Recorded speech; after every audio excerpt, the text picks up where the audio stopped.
Bonjour à tous. Moi, je vais m'adresser une fois de plus à ceux qui débutent juste, là, qui commencent à prendre Blender en main.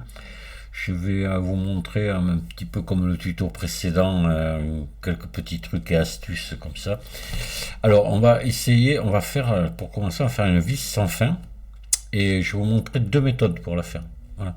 Donc déjà, vous verrez, pour arriver au même résultat, deux méthodes totalement différentes.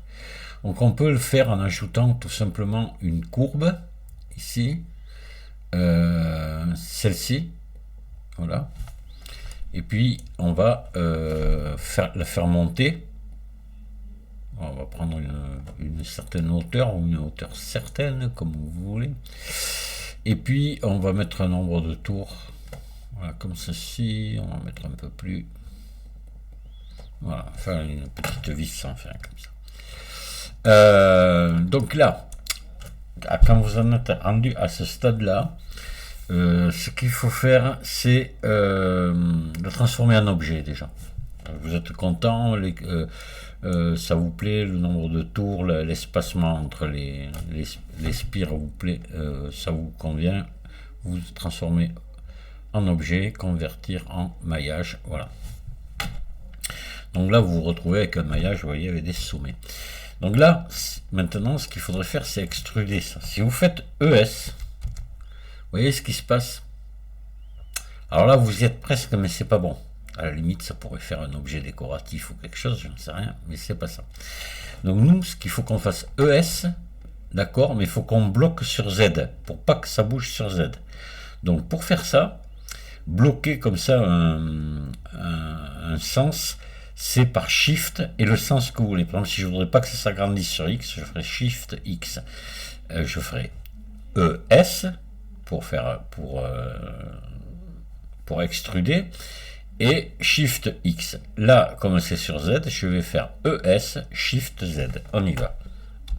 ES Shift Z. Je tire sur la souris et vous voyez, miracle, là ça marche. Voilà, vous avez fait une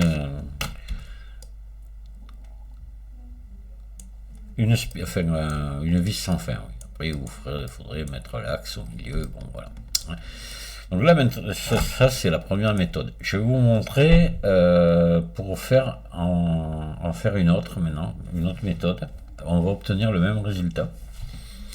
Et avec une méthode totalement différente. Peut-être, bon, je ne vais pas vous dire aussi facile ou plus. Non, c'est pareil. Je pense que la difficulté est au même niveau. D'accord. On va pousser celle-là ici. Et là, on va ajouter, vous allez ajouter ici un maillage de type juste un vertice. D'accord. Voilà. Attention d'être, ça passe automatiquement en mode édition, mais attention de bien être en mode vertice ici. Sinon, ça ne marchera pas. Donc là, vous allez faire extrude sur X. Vous mettez à la longueur du plan là que vous voulez. Là, vous voyez à peu près, on va mettre à peu près pareil comme ça. Voilà. Bon, on va avoir à peu près la même chose. Je prends tout en mode édition. Je vais venir le pousser de la distance à laquelle je veux que la vis se fasse. Voilà, ça sera le trou qu'il y a au milieu, vous voyez. Si je veux que ce soit plus petit, je mets là, d'accord. Voilà. En mode édition, attention. Hein. Voilà, on retrouve toujours, une fois qu'on va passer en mode objet, l'origine de l'objet sur le curseur ici. Et là, vous venez ici, dans les modificateurs. C'est l'avantage toujours, je vous dis, des modificateurs, c'est que vous allez pouvoir après les modifier quand vous voulez, c'est pas destructif, ça c'est bien. Donc, générer, et vous allez passer en visser ici. Voilà. Vous voyez. Et là, vous allez pouvoir monter ici la hauteur que vous voulez. D'accord. Voilà, comme ça. On va le mettre en plus. Je montre un peu plus. Et le nombre d'itérations. Donc, le nombre de tours. Hop. Et on va faire un truc comme ça. Voilà, je l'ai fait plus grande. Hein, parce que je ne me suis pas tenu compte des dimensions de l'autre. Ouais, on va faire un truc comme ça. Et là, ce que vous pouvez faire après aussi, c'est ici la définition ici. Vous voyez, pour avoir, si vous voulez avoir, là, soit vous y mettez une subdivision de surface après, soit vous pouvez ici affiner ici, vous voyez. Voilà. Je vais mettre par exemple la même chose ici. De toute façon, ça sera, même si votre chiffre est inférieur ici, au rendu, ça sera minimum le chiffre que vous avez dans la vue 3D. Voilà, vous voyez une autre façon de faire le même travail avec un outil totalement différent. L'avantage qu'il y a là, ça c'est vachement bien, c'est que là, vous repassez en mode édition.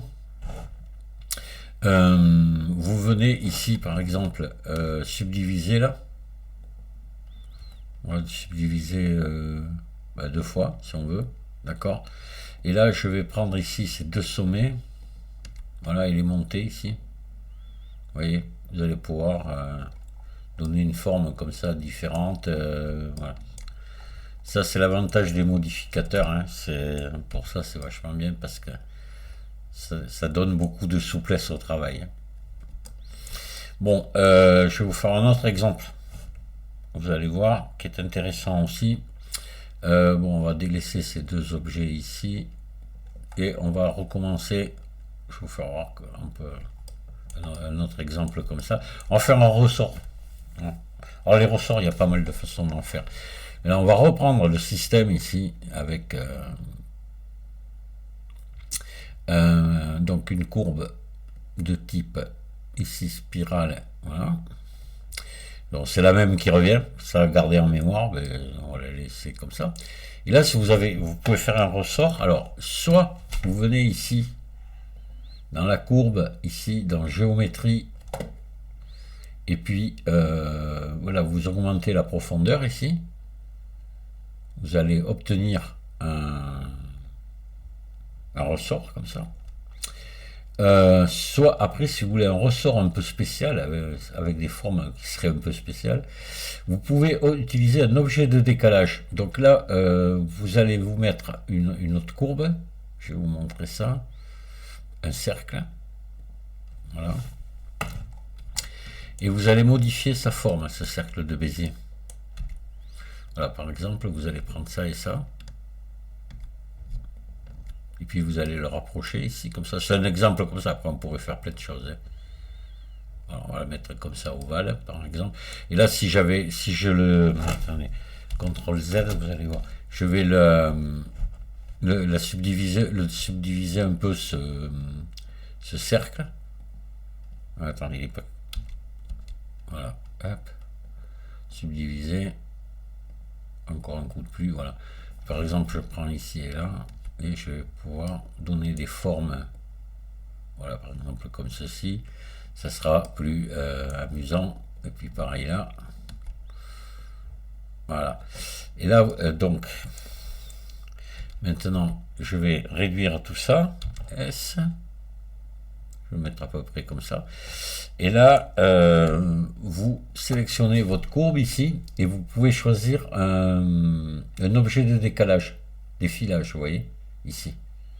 Donc là, cercle de Bézier et objet. Pardon, oui, objet, c'est ici, pardon. Voilà, je me suis gouré, c'est pas là du tout. Je l'enlève, voilà. C'est ici, dans objet, vous mettez un objet et cercle de... Et vous voyez ce que vous obtenez. Voilà. Donc je vais vous faire voir maintenant comment on pourrait faire ça avec le modificateur vissé. On va pouvoir faire exactement la même chose. Hop, allez. Donc là, on va prendre, on va ajouter toujours une courbe, c'est le mieux, un cercle de Bézier, que je vais le mettre par contre en mode édition, je vais faire un RX 90, je vais me le mettre en face de moi, et puis je vais le subdiviser deux fois, on avait fait deux fois, puis là je vais faire ça, ça, ça, ça et S pour faire la forme qu'on avait tout à l'heure, voilà. Puis là je vais le transformer en objet en maillage, convertir en maillage. Voilà, j'ai un maillage. Donc ce maillage, pour faire la même chose qu'on a fait ici, je vais déjà le réduire de taille parce qu'il est trop grand. Voilà, je vais le mettre là, et en mode édition, je vais le déplacer ici, et on va le faire tourner ici autour de notre axe avec le modificateur visser, tout simplement. Voilà, donc je repasse en mode objet, et là je viens ici ajouter un modificateur, visser, voilà. Là je vais visser, c'est-à-dire le faire monter. Bon, je sais pas l'autre de combien il était, ouais, on connaît à peu près la même chose, mais bon, ça se mesure ça, hein, mais bon, je le fais comme ça à l'œil. Hein. Et puis pareil, mais là on va monter le nombre d'itérations. Voilà. Voyez, on va obtenir exactement la même chose. Ici, ben, on va monter la définition. Hein. On va monter par exemple à 36 ici. Voilà. Et vous obtenez exactement la même chose. Vous voyez, deux méthodes totalement différentes pour obtenir la même chose. Donc, dans certains cas, une méthode sera mieux que l'autre et vice-versa. Mais bon, voilà, vous voyez déjà que ce qu'on peut faire. Le modificateur vissé est très intéressant. Hein. Pour moi, je ne l'utilise pas souvent. Je crois que j'avais déjà fait des tutos là-dessus pour faire un forêt, je l'avais utilisé.